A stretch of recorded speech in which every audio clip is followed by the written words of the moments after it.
అది ఎముకలు కొరికే చలి, రక్తం గడ్డకట్టే మైనస్ ఉష్ణోగ్రతలు, ఏమాత్రం సహకరించని వాతావరణం, పైకి స్నేహం అంటూనే వెన్నుపోటు పొడిచిన పాకిస్తాన్ దమన నీతిపైనే మన సైనికుల గురి. ప్రాణాలు పోతున్న చివరి వరకు శత్రు సైన్యాన్ని మట్టు పెట్టడమే వారికి విహిత కర్తవ్యం. అదే తెగింపే వారికి విజయాన్ని తెచ్చిపెట్టింది. 25 ఏళ్ల క్రితం కార్గిల్ యుద్ధంలో సైనికులు చేసిన త్యాగాలకు గుర్తుగా ప్రతి సంవత్సరం జూలై 26న భారతదేశంలో కార్గిల్ విజయ్ దివాస్ ను జరుపుకుంటారు. పర్వత భూభాగంలో ఎత్తైన ప్రాంతాల్లో యుద్ధానికి ఉదాహరణగా ఈ యుద్ధం నిలుస్తుంది. 1999లో కార్గిల్ ద్రాస్ సెక్టార్ లో పాకిస్తాన్ చొరబాటుదారుల నుండి భారత్ భూభాగాలను తిరిగి స్వాధీనం చేసుకోవటానికి భారత సైన్యం ఆపరేషన్ విజయ్ ప్రారంభించింది. భారత ఆర్మీ మిషన్ అంతిమ విజయాన్ని సాధించి శ్రీనగర్ కు ఈశాన్యంగా 200 కిలోమీటర్లు, లేహ్ కు పశ్చిమాన 230 కిలోమీటర్ల దూరంలో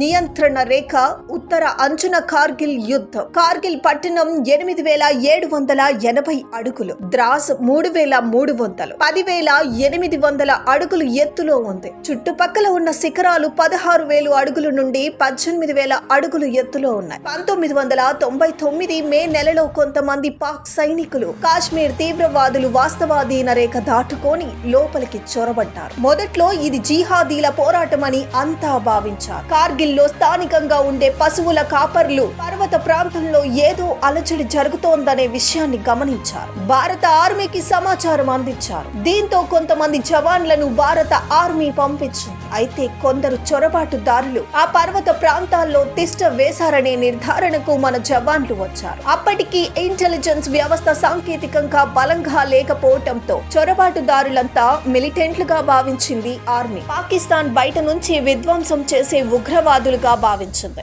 అయితే వారిని మట్టు పెట్టాకే వారి దగ్గరున్న డైరీలు, బ్యాగులు చూశాక వారు ఉగ్రవాదులు కాదు, పాక్ సైనికులు అన్న విషయాన్ని నిర్ధారించింది ఆర్మీ. కార్గిల్ లోకి తాము చొరపడలేదంటూ పాకిస్తాన్ ఆర్మీ బుకాయించింది. మృతి చెందిన వారు తమ ఆఫీసర్లు కాదని చెప్పింది. దీంతో మృతి చెందిన పాక్ జవాన్లను భారత్ ఆర్మీ ఓ ప్రదేశంలో పూడ్చింది. దీంతో భారత్ పాక్ మధ్య యుద్ధం ప్రారంభమైంది. ఇక అప్పటి వరకు మాటల యుద్ధం జరిగింది. ఈ దశలో పాకిస్తాన్ కు చెందిన ఫోన్ సంభాషణ గల టేప్ బయటపడటంతో పాకిస్తాన్ చెప్పినవన్నీ అబద్ధాలే అని తేలిపోయింది. దీంతో భారత్ అప్రమత్తమైంది. అప్పటికే పాక్ సైన్యం మన భూభాగంలో 200 కిలోమీటర్ల మేరకు ఆక్రమించేసింది. అయినా భారత్ సర్వశక్తులు ఒడ్డి పాక్ ను ఢీకొట్టింది. దాదాపు 30,000 మంది సైనికులు మోహరించి అమీతుమీకి సిద్ధపడ్డారు. మేజర్ జనరల్ వేద్ ప్రకాష్ మాలిక్ నేతృత్వంలోని భారత వీర జవాన్లను ప్రాణాలకు తెగించి మరీ పోరాడారు. పాక్ సైన్యం ఆక్రమించుకున్న పర్వత ప్రాంతాలను తిరిగి కైవసం చేసుకునేందుకు కొన్ని బలగాలను భారత ఆర్మీ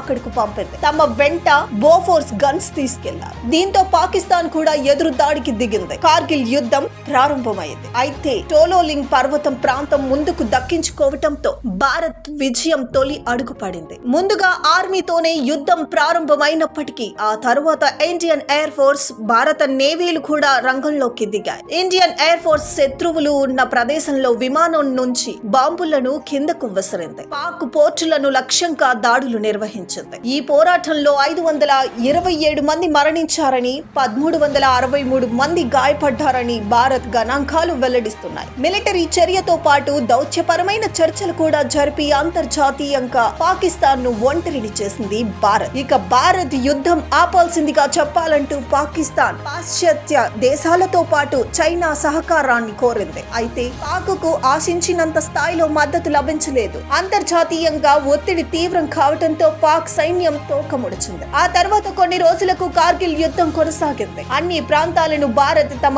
ఆధీనంలోకి తీసుకున్నాక 1999 జూలై 26న యుద్ధం ముగిసింది. భారత్ త్రివర్ణ పథకాన్ని సగర్వంగా ఎగరవేసింది. అందుకే జూలై 26న విజయ్ దివాస్ గా జరుపుకుంటాం. కార్గిల్ యుద్ధం భారతదేశ చరిత్ర ఉన్నంత వరకు గుర్తుండిపోయే యుద్ధం.